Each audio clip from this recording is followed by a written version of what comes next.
So who the hell chatted to Sammy Guevara and Powerhouse Hobbs before AEW Collision this week? Or last week? My word. Also, hello, my friends, and we're going to do a quick detour to start this week's episode of Ups and Downs, just because, yes, I have this thing on my head, and people keep asking about it, and now my voice is going. It's nice and simple. I am still out there, being a professional wrestler myself. Sometimes you get clonked. I got clonked, but I enjoyed the match, so all is okay. Let's up those downs. After a mad week of wrestling, though, Sam and Will must have got together and gone, listen, man, we can't let the side down, and they had a no-holds-barred match. My word, it was crazy. I mean, you could have put this on AEW Revolution and it wouldn't have been out of place, and they just got tables and people were being slammed through it, and then people were climbing ladders, and then more people getting slammed through tables, and then people were being thrown into the ring post and simply the steel steps and out on the announce table. And honestly, I watched the whole thing thinking, am I making this up in my head? But I wasn't. It's true. At one point, two powerhouses basically threw Sammy Guevara right into those steel steps and then whammed him into the hardest part of the ring apron, over and over again. I was like, Sammy Guevara is now doing this every single week. Somebody needs to talk to him and probably say, great job, Sam. Because, yeah, he's doing very well. The absolute spot that everybody is talking about is when Guevara just got a beer bottle and went whack and smashed Powerhouse in the head when he climbed the world's tallest ladder, and it is hyperbole, and he did a somersault from the top onto William, and there are a couple of tables as well.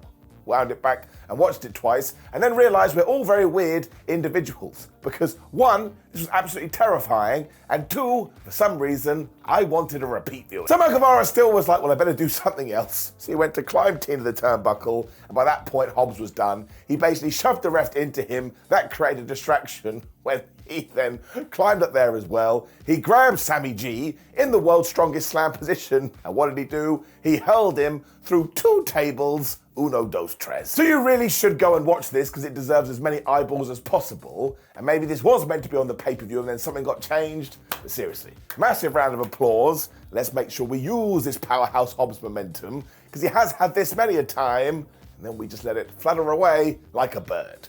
So no more pigeons, up. John Moxley and Claudio Castagnoli were then in the back, and they were telling a tale about how when Claudio first arrived in America and he wanted to do some wrestling training, he walked 20 miles to the complex. The way they said this too, I don't think they were joking. He really is the Swiss Superman. Mox did agree though this is the only way to get good at this crazy old sport when he turned to FTR and said, listen, we drew with you, and that is unacceptable. Therefore, they have accepted FTR's challenge, and that will be going down at the pay-per-view. And while FTR are always looking to the wrestling past, when it comes to the Blackpool Combat Club, they're trying to create wrestling's future. It's like, man, that's a good line. Cash and Dax are also going to have to now swim deep in order to compete, and this was a fire promo, and it did exactly what it was meant to do. I mean, you could have just told me, oh, by the way, we're doing the BCC versus FTR, and I would have been pumped, but this got me pumped times two. Do you know what happens when we go pump times two? Give it an up. FTR clearly wanted to prove them wrong instantly too, because it was then Cash and Dax taking on Shane Taylor and Lee Moriarty. As ever too, this was just great tag team wrestling, because FTR do their thing, which is never bad, and when it comes to Shane Taylor promotions, you got one guy that can be all fippy-dippy-doo-dah and technical, and you got Shano, who's like a powerhouse. I like this dynamic. It was Wheeler that eventually got the hot tag, because his hand was so damn warm, he was going after neck breakers, which means he hates people's neck. Although it was actually Shane who decided to hold Dax's foot in order to turn the tide. This is when the 1-2 started. And you know the deal with Collision. We do have a lot of matchups. You're like, that guy's going to win and that guy's going to lose. But when it's this entertaining, I don't care. Taylor also just whammed Dax in the face at one point, which allowed Moriarty to go for another 1-2. But by this point, I was like, yeah, look, they have given them a lot. But you know what that means. Because instead, FTR busted out that double powerbomb they sometimes do. Maybe they've never done it before. I mean, it's very rare. But Harwood held up Lee Moriarty, and Dax just came off the top, and they flattened this guy. They got the 1-2-3. And poor Taylor as well. He was trying to get back in the ring to save his friend, and he got kicked right in the head. FTR made sure they grabbed the microphone after two and told the BCC, we're coming for you at Revolution. And honestly, if this goes the way that I think it could go, probably going to be one of the best tag team matches of the year. We then did get a video for our main event, which is going to be Yoon Akiyama taking on Bryan Danielson, and yes, they kind of explained who Yoon was here. Now look, I understand, sometimes of course we all need to know who the brand new characters are, but if you come to me and ask Simon Miller, no, I don't care. That doesn't mean I'm right, I'm probably 100% wrong, but just in my own stupid life, happy to go and Google it. And we made sure to keep things simple after this too, because it was Thunder Rosa taking on Ladybird Monroe. Now don't get worried, this was a real human being and it was not an insect.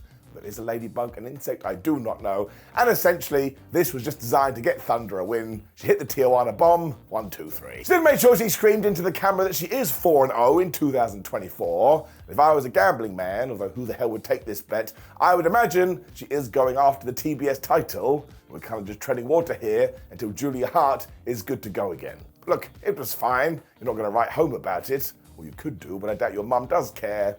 I'm going to give it an app. Willow Nightingale, Chris Statlander, and certainly Hathaway were then backstage after this. I just want to say, I really enjoyed these three. We should do more with them on Dynamite. Stokely isn't happy with Julia Hart and Sky Blue, though, which is when Chris challenged Sky.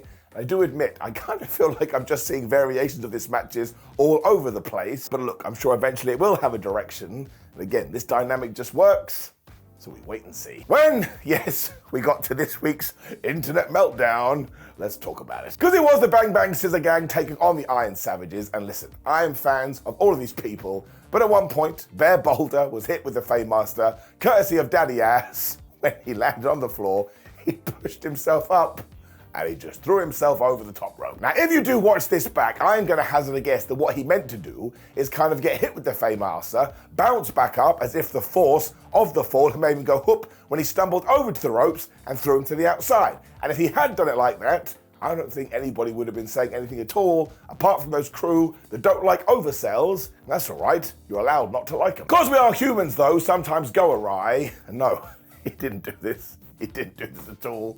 Some people are so mad. But one, it made me laugh so much, I don't think I actually care. And two, do you not think that he doesn't know this? Of course he does. He probably watched it back and was like, nope, that is not what I was going for at all. Here is the other thing as well, and it does tie into what I've just said. If something makes me chuckle to this degree, I cannot get upset with it. I woke up the other day, just started going, and I watched it again. I actually like this wrestling silliness.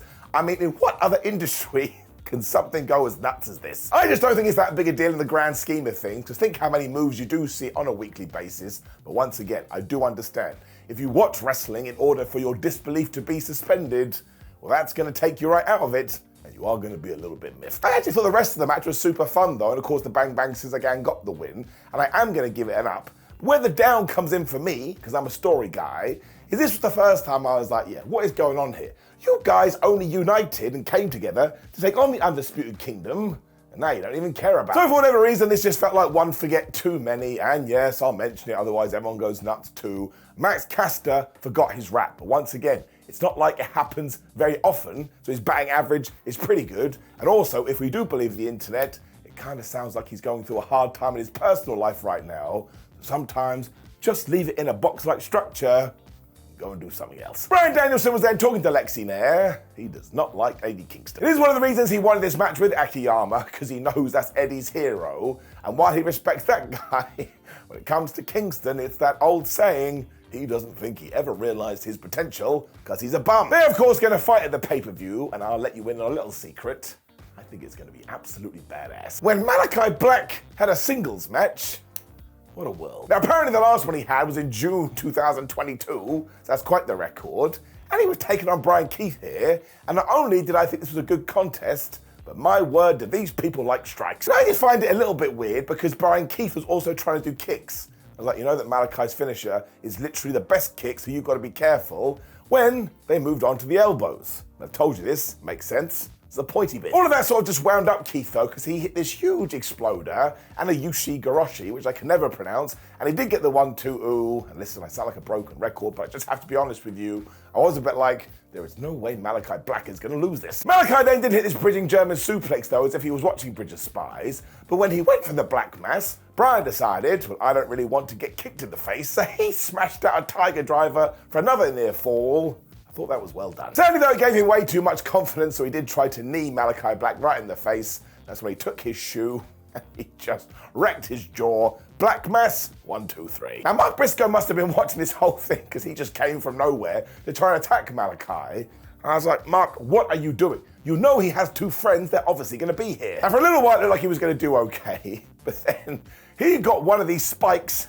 which is somehow the centerpiece of the feud, And he was going to stab Malakai because, of course, Julia Hart had stabbed him. But, of course, it didn't happen because Brody King and Buddy Matthews left him dead. Now, he needs friends, which he should have had in FTR, but they've gone off to do something else. And I don't know why. What I really would like, though, is a quote from a six-man tag is just Mark Briscoe versus Malachi Black, because I think they could have a super good time. And look, once again, it was all very well done. It was fun to see Malachi back in a singles match.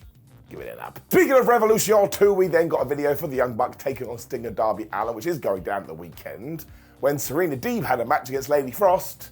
It was basically the same thing we did with Thunder Rosa. I mean, it was far more competitive, and at one point Lady Frost did that cartwheel air raid crash that she does. I mean, it only got a 1-2, but one of these days it needs to get a 3. We should establish it. Serena is just so damn good as well, because she was effortlessly going from submissions to dragon screws, when eventually she was like, man, I need to go home and get stuff done. She applied the half crab, she got the tap out win. What was really interesting is that she too grabbed a microphone afterwards, and she basically said, listen, I think all women wrestlers suck, both in and out of AEW, and also look at our champions, they just enjoy playing with the lights, they're all spooky. Made me laugh. Now, I may be getting carried away here, I do that a lot, but a small part of me, today, this bit right here, was like, does that mean we're going to do Serena Deeb versus Mercedes Moné when she does come in, and that will be Mercedes' first feud? And we should do that. If you want to know a secret, that'll be damn good. I will be totally incorrect though, because I always am. This did the job in setting up whatever is next. Eddie Kingston then came out to do commentary because it was time for our main event. And don't forget his hero was here, Akiyama. Bryan Danielson soon arrived too, and the best reason to have Eddie on commentary for this is he knows everything about Yoon. So if you didn't want to be me and go to your Google machine, Kingston was just telling you everything. The man was like an encyclopedia. And he was also laughing at the fact that Bryan doesn't think he lived up to his potential, because what does that guy know? When Danielson and Yoon basically tried to work the leg and they tried to work the arm, but that didn't work, they just went spang. They punched each other in the face so hard I got scared. I mean, at one point when Akiyama found himself in trouble, he was clawing at Bryan's face, so I called John Travolta. Akiyama then quite literally punched Danielson in the face when he tried to dive, but Bryan was having none of that, so he hit him with a suplex on the floor. Look, I'm not trying to be rude here, but they're not young men. It also allowed him to hit the big knees in the corner when Yoon was done with that and just smashed him with a lariat. When from nowhere, the bell lock was applied. I was like, where'd that come from? Who didn't care about any of that, though, so he hit a pile driver for a 1-2. He was so frustrated. They didn't get the 3. They just started kneeing Bryan right in the head.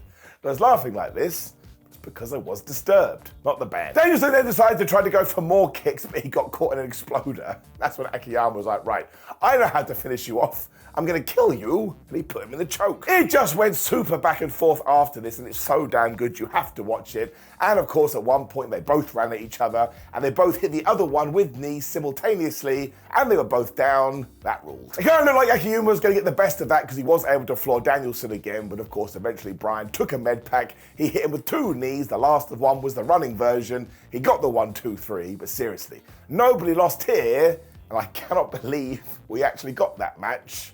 2024 timeline is wild. We had proper aftermath after this too, because Bryan was all like, oh yes, I'm going to shake Yoon's hand, but not you, Eddie Kingston, because I think you suck, and he flipped him off. This is when Akiyama was like, listen, I like him, you're not being respectful. And he slapped the American Dragon right around the face. Bryan is so damn good that he was like, yeah, I know, I made a mistake. So he went to do another handshake when he just booted Yoon right in the testicles.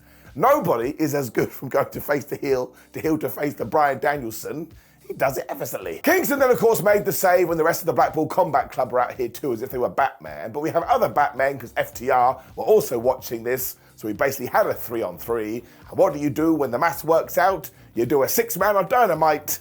And that's what we're doing. So that's going to be a great setup for the pay-per-view, which I am pumped for, as was this match. So I'm going to give it an up, and Collision overall also gets an up. I mean, the way to watch it now is to kind of just treat it as 2 hours of just good wrestling that may not give you much drama, but my word, does it give you some good contests. So like I say, up. Now, of course, please do click the video on the screen, which is ups and downs for WWE's Elimination Chamber, because there was so much wrestling this weekend. How did anybody watch it all? I mean, there was New Japan too. Like the video, share the video, and subscribe. Otherwise, thank you for joining me, my friends, and I'll see you throughout the week.